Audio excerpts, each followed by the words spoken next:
Iniciamos Gente y Ciudad. Trabajamos para ustedes en la Gerencia General Juana Bellorín, en la edición y grabación Armando López, en la jefatura de producción Alexandra Gamboa, en la producción Jessica Molina, en la conducción de este espacio, quien les habla, María Alejandra Malaver Bellorín, certificado de locución 36581 y productor nacional independiente 6264. Nuestras redes sociales: Instagram @Unión Radio 93 piso 7, Twitter e Instagram @Malaver, @Gente y Ciudad ORG. Los invitamos a siempre escucharnos en vivo a través de este dial 93.7 FM y por la web en mundour.com, en el streaming que encuentras en la pestaña de Ciudades o en diferido en formato podcast por nuestra web www.genteyciudad.org.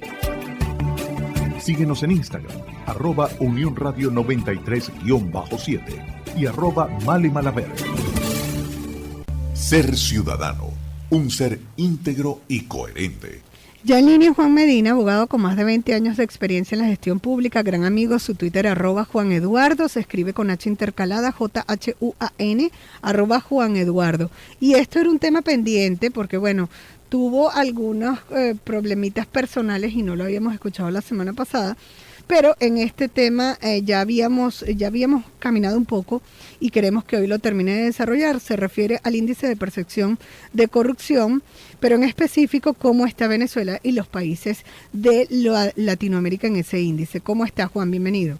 María Alejandra, gusto en escucharte, contento de nuevamente estar retomando este tema, porque como hablábamos la semana anterior que nos escuchamos, esto nos muestra cómo la corrupción sí tiene que ver mucho con nuestra vida.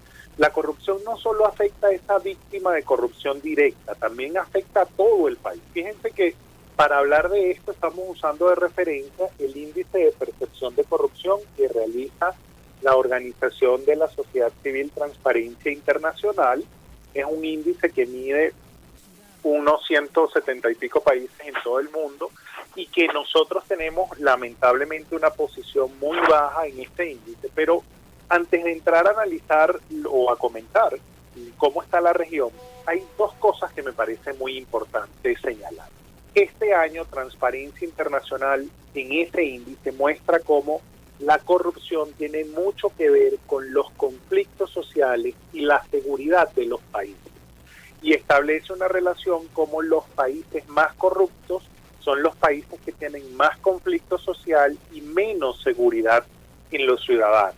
Pero el año pasado el índice hacía referencia a cómo la corrupción tenía que ver mucho con los derechos humanos y con la democracia. Y entonces el año pasado las grandes conclusiones del informe era cómo los países que tenían mayor corrupción eran los países en los que los derechos humanos estaban más vulnerables, eran más violentados y cómo la democracia estaba más socavada. Entonces mira qué importante ver cómo la corrupción con datos precisos, no es simplemente un tema de creer que es así, sino producto de una investigación de Transparencia Internacional, podemos ver cómo la corrupción entonces nos afecta tanto en el país con los conflictos, con la seguridad, con los derechos humanos y las democracias. Lamentablemente nuestro país está raspado. Vamos a hablar de los resultados del índice en una evaluación, en una ponderación del 1 al 100, nosotros solo tenemos 14 puntos.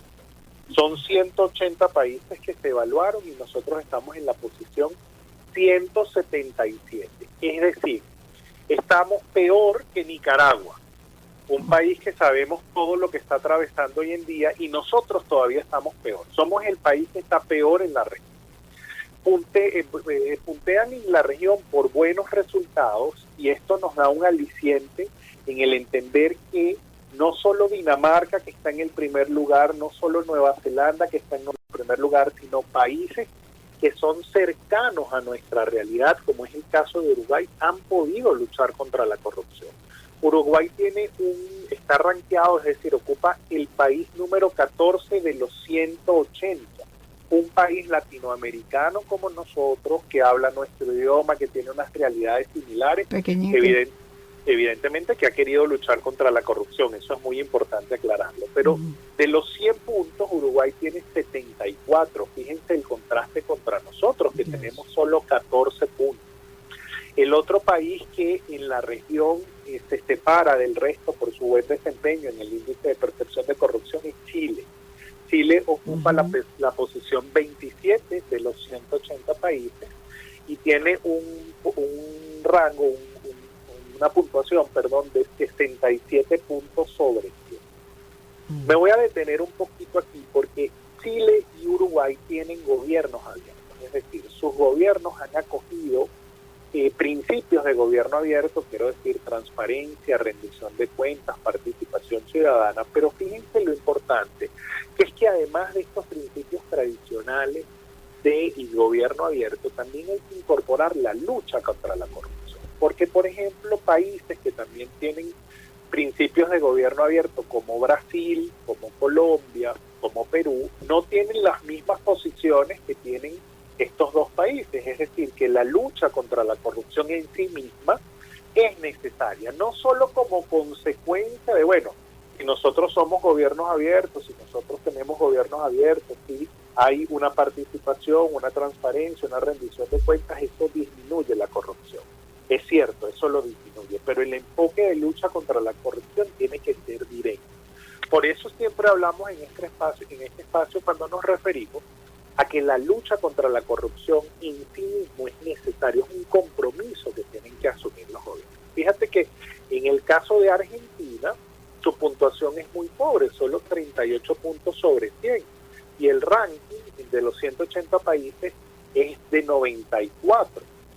Entonces, vemos como en nuestra región también hay realidades distintas en cuanto a la lucha contra la corrupción, es decir, la corrupción en términos generales, y este informe de 2022 señala que en la percepción de corrupción en el mundo, en los 180 países, ha empeorado, no ha mejorado la lucha contra la corrupción de los gobiernos. No escapa esa nuestra realidad, que Venezuela, como ustedes saben y como ya lo hemos comentado, está en unas posiciones muy pobres, pero la región tiene que hacer esfuerzos importantes. ¿Qué esfuerzos importantes consideramos desde acá que hay que hacer para promover la lucha contra la corrupción? Lo primero es tener este propósito real de lucha contra la corrupción, acabar con los incentivos de la corrupción. Y los incentivos de corrupción son muchos, los hemos señalado muchas veces, pero la voluntad política de lucha contra la corrupción es lo primero que hay que hacer, porque muchas veces, y esto hay que decirlo con mucho dolor, el incentivo a la corrupción viene desde las altas esferas del poder. Y eso es lo que tenemos que seguir luchando en nuestro país.